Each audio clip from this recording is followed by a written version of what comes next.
Hey guys, Assalamu alaikum. This is Rabia and I'm back with my top 5 dramas of the week. 2 नए ड्रामे शुरू हुए हैं, देखते हैं अगर उनमें से कोई एक ड्रामा हमारे टॉप 5 में है या नहीं। नंबर 5 पे हमारे पास है शरपसंद। इट्स गोइंग इंटरेस्टिंग, मज़े का है और कहानी आगे पीछे चल रही है। पीछे इस सेंस में कि शाज़मी दोबारा अपनी खाला के पास गई और आगे इस सेंस में कि ईमान और वो जो हफ्सा है उनकी कहानी आगे चल रही है और बहुत कुछ नया भी हो रहा है। फ़िदा और सनम की कहानी भी आगे चल रही है। तो शरपसंद आपको बोर नहीं होने दे रहा है और वो कॉन्स्टेंटली नए एंगल्स लेकर आ रहा है। नंबर 4 पे हमारे पास है case number 9। I am absolutely loving it और इस हफ्ते आज जो एपिसोड आएगी उसका तो मुझसे वेट ही नहीं हो रहा, क्योंकि बीनिश आज छक्का मारने वाली हैं। वो मुरीद को लेकर आएंगी और फिर पता चलेगा कि शफीक की जो गवाही है उसी में मसले थे, वही गवाही केस के लिए मसला बन जाएगी। तो केस नंबर 9 इतना अच्छा जा रहा है, इंटरटेनिंग है, एजुकेशनल है, it's thought provoking also. Number 3 पे हमारे पास है जिनकी शादी उनकी शादी। अगेन बड़े मज़े की कहानी है और अब तो इतना कुछ हो रहा है। What I enjoy the most is के फॉर अ चेंज पाकिस्तानी ड्रामों में भी फैंटेसी जॉनरा का एक ड्रामा आया और जिसमें कहानी जो है वो एक स्ट्रेट नहीं चल रही है, जैसे मैं बिल्कुल नहीं एक्सपेक्ट करी थी कि वो बाबा जी आ जाएँगे और आज और उनके दरमियान इतना पूरा एक फेस ऑफ होगा। तो वो बड़ा अच्छा लग रहा था एंड एंटरटेनिंग था। फिर खुशी अब उसके उसके ऊपर से वो हिसार टूट गया है। वो अली के साथ है, अली और असद का फड्डा हो गया है। तो इतना कुछ हो रहा है और देखते हैं कि आगे कहानी कहाँ जाती है। नंबर 2 पे जाने से पहले हम करेंगे best director which is Khizar Idrees for Pamaal. I think Pamaal जो है ना वो इमोशनली आपको हिला देता है और इसका क्रेडिट डायरेक्टर को बहुत ज़्यादा जाता है कि आप अपनी कहानी को और अपने कैरेक्टर्स को ऐसे लेके चलें कि ऑडियंस ना सिर्फ उनके साथ रिलेट करे, उनके लिए इमोशनली फ़ील करें। मतलब जितना मलिका के लिए इमोशनल रोलर कोस्टर ये ड्रामा एज़ एन ऑडियंस मेरे लिए भी इतना ही मुश्किल और इतना ही ऊपर-नीचे मैं एक इमोशन से गुज़रती हूँ, फिर एक और इमोशन आ जाता है। तो ये इस चीज़ से हमें गुज़ारना ये डायरेक्टर का फ़न है and he is doing such an amazing job. जहाँ-जहाँ आपको पता है कि एक्टर को इतना करना चाहिए, वो उधर ही लेके चल रहे हैं, वहाँ पे वो उनको ओवर नहीं होने दे रहे हैं। कहीं एक्टर से आप वो इमोशंस निकलवा रहे हैं, जो हमारे दिलों को जाके लग रहे हैं एंड ओएसटी का जो यूज़ है, the way he is used the OST in the whole drama, it is amazing.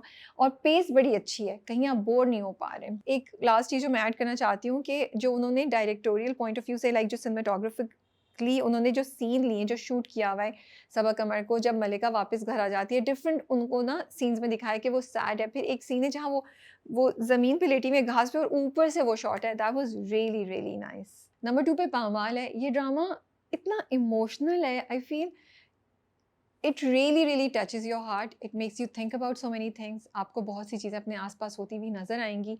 बहुत ही डिफरेंट टाइप का ड्रामा है, it's intense but it's so engaging and so entertaining कि आपको देखने में मज़ा आता है। And the performances, oh my goodness, amazing performances by the entire cast. My favourite is the OST, I can't stop listening to it. कभी बहुत कम होता है कि एक ओएसटी ड्रामे पे और कैरेक्टर्स पे इतना अच्छा बैठे और कहानी पे इतना अच्छा बैठे, और ये ओएसटी वो है जो कहानी पे इतना अच्छा बैठ रहा है। Best actor male and female this week. So best actor male this week goes to Usman Mukhtar as Raza in Pamaal. जो लास्ट सीन है जहाँ पे वो हॉस्पिटल में होते हैं और मल्लिका आती है, आई थिंक बहुत अच्छी परफॉर्मेंस थी उस्मान की। सो उस्मान की मज़े की बात ये कैरेक्टर की कि वो कहीं भी ना उसको एक ख़ास लेयर से ऊपर नहीं जाने देते।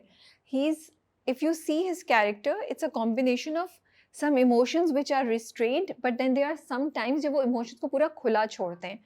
तो ये कॉम्बिनेशन बड़ी ट्रिकी होती है, या तो आप हर वक्त ही एक ऊपर के नोट पे खेलें और आप हर वक्त ही एग्रेसिव जाएं और आप हर वक्त ही चीख-हम-धाड़ करते रहें, but sometimes his voice has restrained but is very firm and threatening. तो ये मुझे बड़ी इंटरेस्टिंग लगती है रज़ा की चीज़। और कभी-कभी रज़ा जो है बस ही just loses it. Expressions again very subtle but very interesting. आँखों से भी बात कर रहे हैं मुझे लगता है वो। और वो जो लास्ट होते जब जब उन्होंने माफ़ी माँगी ना, वो वाला बड़ा एक इम्पैक्टफुल सीन था, where he calls Mallika and says कि तुम मेरे पास बैठो, मुझे रियलाइज़ हुआ है कि मैं तुम्हारे बगैर नहीं रह सकता। ये इतना the way he says it, it really touches you and most importantly it makes you believe. आप सोचते हैं वाक़ई ये बंदा जो कह रहा है, इसको इस बात का ये चाहता है, ये कह रहा है, ये दिल से कह रहा है। तो ये एक बड़ी अच्छी परफ़ॉर्मेंस थी उनकी और सी उस्मान मुख्तार की performance is very important because ये एक ख़ास तरह की होगी तो तभी हम मलिका के लिए फ़ील कर सकेंगे। अगर ये बिल्कुल फ्लैट जाएगी, अगर ये बड़ी नरम सी होगी तो हम मलिका के लिए उस तरह फ़ील ही नहीं कर सकेंगे। जो ये ट्रिकी किस्म का कैरेक्टर है ना, वही कभी पल में तोला पल में माशा, वो एक बड़ा ज़बरदस्त कॉम्बिनेशन है जो बहुत अच्छे तरीके से उस्मान मुख्तार कर रहे हैं टीवी पे। Best actor female goes to Saba Qamar as Malika in Pamaal. Amazing performance. जो कन्फ्यूज़न है, जो डर है, जो रिग्रेट है, जो याद है, मतलब I just love it and I see that conflict of Malika where there is a rebellion inside her और वो कह रहा है कि नहीं, ये सही नहीं है, but then there is so much of her which says no, I can't live without him, I want this. और माँ की जो सब्र की इतना बड़ा लेक्चर है, वो उस पे असर करता है। तो ये कॉम्बिनेशन बड़ी इंटरेस्टिंग है मलिका के कैरेक्टर में भी एंड इस हफ्ते भी और पिछले हफ्ते भी सबा कमर की परफॉर्मेंस इतनी अच्छी थी जब वो माँ से रो रो के बात कर रही होती हैं, जब वो रज़ा को बोलती है मुझे माफ़ कर दो, फिर जो वो she is lying down on the वो घास पे लेटी हुई हैं और जो उनके एक्सप्रेशंस है ना कि उस औरत को समझ ही नहीं आ रही उसकी दुनिया ख़त्म हो गई है, उसको नहीं पता चल रहा क्या हो रहा है and she is pregnant, she doesn't know where the life will take her, what will happen to her, she just lost. I think वो इमोशंस उन्होंने इतने अच्छे से कन्वे किए। So amazing performance by Saba Qamar and she never disappoints us. Number 1 पे हमारे पास है जमा तकसीम। बहुत मज़े का चल रहा है। अब थोड़ा-सा जो फन एलिमेंट आया है वो कभी-कभी टॉक्सिक भी हो जाता है बट हम उसे एन्जॉय कर रहे हैं।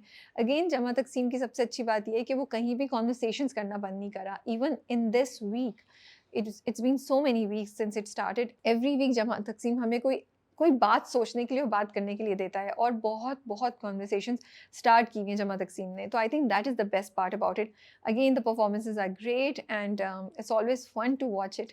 ये मेरे टॉप 5 ड्रामे थे। आपके टॉप 5 में कौन कौन से ड्रामे शामिल हैं मुझे ज़रूर बताइएगा। टेक केयर, अल्लाह हाफिज़।